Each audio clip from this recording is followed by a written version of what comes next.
Global బెతెనియా Calvary ministry తరపున ఈ ఉదయకాల సమయంలో మరొకసారి మీ అందరితో కూడా కలుసుకొని దేవుని యొక్క పరిశుద్ధమైన మాటలు ధ్యానించడానికి దేవుడు నాకు ఇచ్చిన మధురమైన అవకాశాన్ని బట్టి దేవునికి ప్రత్యేకమైనటువంటి వందనాలు తెలుపుకుంటూ ఉంటున్నాను.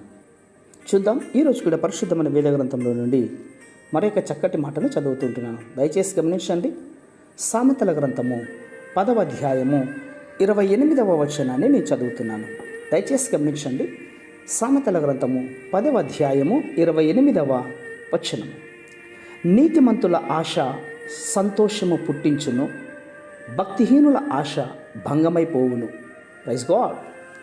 ప్రేమనటి సహోదర సహోదరులారా, ఈ వాక్యాన్ని బట్టి భక్తిహీనుల యొక్క ఆశ భంగమైపోవును అని మాట్లాడుతుంది. అవును, మన ఆలోచనలు మన ఆశలు ఎందుకు కూడా జరగటం లేదు.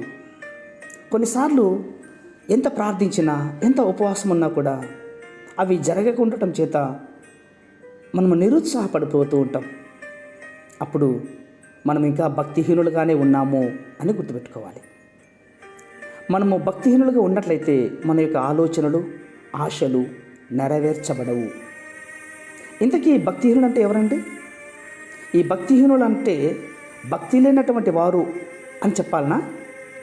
కాదు. మనము హాస్పిటల్కి వెళ్ళిపోతాం.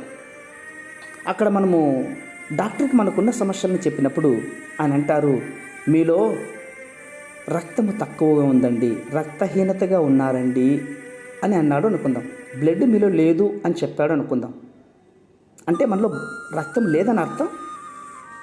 నా ప్రియ సహోదర సహోదరులారు గమనించండి, రక్తం పూర్తిగా లేదు అని అర్థం కాదు, కానీ ఉండవలసినంత రక్తము మనలో లేదు అని. అవును, అదేవిధంగా భక్తిహీనత అంటే భక్తి లేదు అని అర్థం కాదు, కానీ ఉండవలసినంత భక్తి మనలో లేదు, ఉండాల్సినటువంటి భక్తి ప్రార్థన జీవితం మనలో లేదు అని అర్థం చేసుకోవాలి. అంటే ఇంకా కొన్ని పాపములపై మనం పూర్తిగా విజయాన్ని సాధించలేకపోతూ ఉంటున్నాం. ఇంకా కొన్ని బలహీనతలను మనం జయించలేకపోతూ ఉంటున్నాం. దేవుడు మన నుండి ఏదో ఆశిస్తున్నాడో అది పూర్తిగా మనము నెరవేర్చలేనటువంటి జీవితాన్ని జీవిస్తూ ఉంటున్నాం. ఇవన్నీ కలుపుకొని భక్తిహీనుల యొక్క లక్షణాలు అని చెప్పచ్చు. అయితే ఈ భక్తిహీనుల యొక్క ఆశలు దేవుడు ఎందుకు భంగం చేస్తున్నాడు? ప్రియులారు గమనించండి, దేవుని యొక్క నామం కేవలం భక్తిహీనుల వల్లనే అవమానపరచబడుతుంది కాబట్టి. ఎందుకంటే భక్తి లేని వారి ద్వారా ఆయన నామం దూషించబడుతూ ఉంటుంది. ఎందుకంటే వారు ఇంకా ఆయన యందు విశ్వాసం ఉంచలేదు కాబట్టి. అదేవిధంగా భక్తి కలిగిన వారిని నీతిమంతులు అని అంటారు. నా ప్రియ సహోదర సహోదరులారా, నీతిమంతునికి వ్యతిరేకమే భక్తిహీనుడు కదండి. అవును, నీతిమంతులుగా ఉన్న వారి ద్వారా దేవుని యొక్క నామము అవమానపరచబడదు.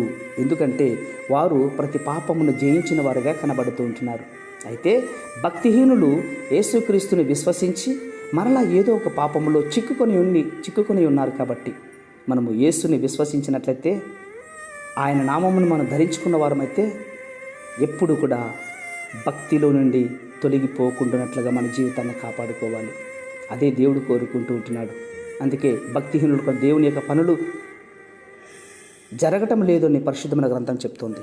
ఈ ఉదయకాల సమయంలో ఎక్కడ పడిపోయావో, ఏ విషయంలో పడిపోయావో దేవుని యొక్క సన్నిధానం మోకరించి, ప్రభువా, నీతిమంతుల ఆశ సంతోషంగా నీవు పుట్టిస్తావన్నావు. అట్లా కృప మాకందరికీ దయచేసి కాపాడి రక్షించి సంరక్షించి ఈ మాటలు వింటున్న బిడ్డలందరికీ నూతన జీవితంలోనికి వారి ఆశలు సంపూర్ణంగా నెరవేర్చి మహిమ పొందుకుంటున్నందుకు స్తోత్రాలు అర్పించుకుంటూ చిన్న ప్రార్థనను మా రక్షకుని యేసయ్య నామమున అడిగి వేడుకొని పొందుతున్నాం మా తండ్రి. ఆమేన్, ఆమేన్, ఆమేన్.